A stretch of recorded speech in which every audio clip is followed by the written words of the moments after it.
Hello everyone, it's Batman 33 coming at you with another Crash Course Airports video. So today we're going over Dubai, like if I can articulate that. What was I going to say? I was going to say that I'm still going by this old schedule. If you're wondering why I don't have any like Crash Airlines, because Crash Course Airlines, because the last video I did was the FedEx, and the video before that I already did one, so that's two. If you're new here, I do two Crash Course Airlines, one Crash Course Airports, and one Crash Course Airplanes. I might change that eventually, just so I can accommodate more Crash Course airplanes, because I know you guys love that. So yeah, so next video should be the Crash Course airplanes. So yeah, stay tuned for that. But without further ado, let's get started on Dubai, the famous Middle East airport. Civil aviation in Dubai goes back to the late 30s when Imperial Airways and British Overseas Airways Corporation opened a seaplane port there. Imperial Airways did flights from Karachi to Southampton via Dubai, and British Overseas Airways Corporation, probably butchered that as well, did routes to South Africa. Did routes from South Africa to Sydney via Dubai, because at the time, all of these places, the United Arab Emirates, South Africa, and Australia, were all British colonies. So yeah, they needed a way to connect them all.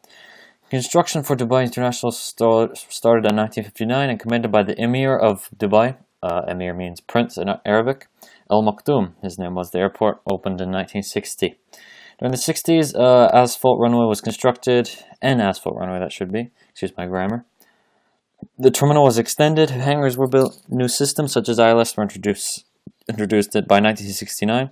9 airlines served 20 destinations out of Dubai, and in 1966, Middle East Airways and Kuwait Airways flew the first Comets, basically the first jet airplane, into Dubai. During the early 1970s, a new terminal was erected and ILS Category 2 capabilities were installed, making visits by 747 and Concords possible, or at least easier. In the late 70s, more accessories, shops, restaurants, etc. were added to the terminal, and fire stations were fully set up. During the 1980s, Dubai became a major hub for many Dubai became a major hub for many Asian airlines who were unable to do non-stop flights to Europe due to the blocking of Soviet airspace, mainly because there were sanctions after they shot down a Korean airline, and so all Asian airlines had to go like around it. So they couldn't really go the way you normally do it. Like, for example, you'd have to cross a lot of Russian airspace to go from London to Japan. But at the time, they had to make stops in Dubai and then continue from there. But ever since the Soviet Union broke up, that hasn't been a problem, and the stopover is mainly diminished after that. In 1997, a plan was developed. This would make air travel this would make Dubai one of the bigger monopolies in the Middle East for air travel. They had plans to make Dubai International the biggest in the region, as well as construct the biggest airport in the world, Dubai World Center, which opened in 2010, and we'll talk about that later. This plan would include a massive renovation of the current terminal, runways, and taxiways. This would also include the building of a new terminal. This would all cost $4.55 billion, which is basically the Emirati leadership could probably find that on a couch cushion, to be honest. In 2004, construction for Terminal 3 began. This was just to add on top of the other two terminals that were experiencing massive traffic jams due to the fact that there weren't that many gates to accommodate them all. This made managing the traffic at the airport easier with other two terminals and who were experiencing masses of traffic already. That terminal was completed in 2008. With the introduction of the Emirates A380, the terminals had to be renovated to be able to accommodate the A380s. This would cost $230 million. And the cargo mega terminal is being extended currently. It's supposed to be finished next year. A purple line, which is what they're calling it, is being constructed, connecting Dubai International to Al Maktoum International, also known as the Dubai World Center, the biggest airport in the world, or soon to be.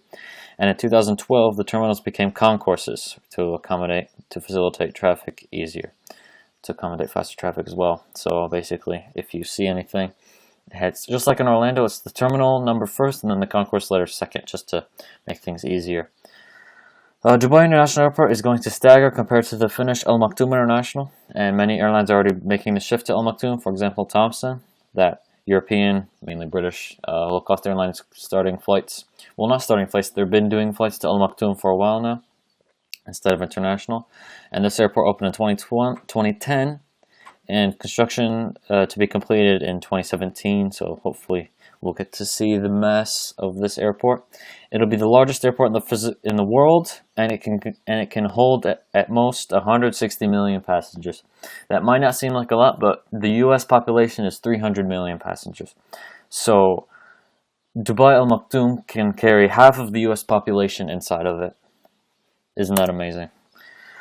Other info, the ITA code of the airport is Delta X-Ray Bravo. The ICO code is Oscar Mike Delta Bravo. The airport type is public. It serves Dubai and the United Arab Emirates. It's a hub for Emirates, FedEx, Fly Dubai, and Qantas, who make stops here when they do flights from Australia to Europe.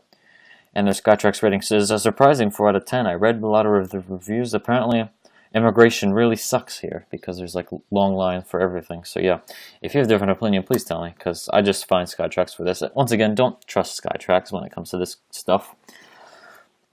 Like airports, like people don't really do airports, they do airlines mainly, but I just collect it for the lols. And these are the following countries that are served by Dubai. It has a few exceptions. For example, Syria is basically demilitarized zone even for air travel, so no one flies there.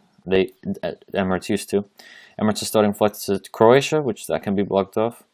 And I was quite surprised to find out that Emirates doesn't serve any Central American country whatsoever.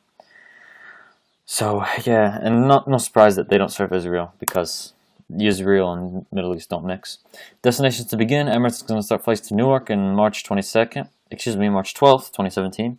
Emirates is going to start flights to Zagreb, which, as I said, is in Croatia, in June 1st, 2017.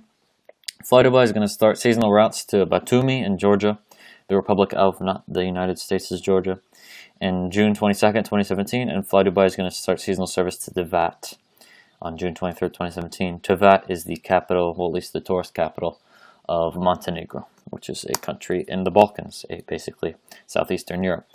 Destinations to end: Finnair is going to end their seasonal service to Goa in India on April 23rd, 2017.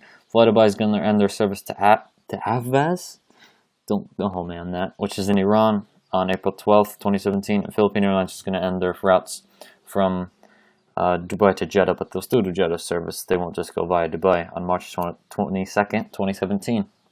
And that, my friends, is the Dubai airport. Had fun making this. It was pretty nice, actually, to know that this airport is going to become, this crappy little thing is going to become one of the biggest airports in Asia. So yeah, thank you all for watching. Rate, comment, share, and subscribe. And I'll see you all in the next video, which I do believe is Seattle. Stay tuned for that. Thank you all for watching. Have a good day.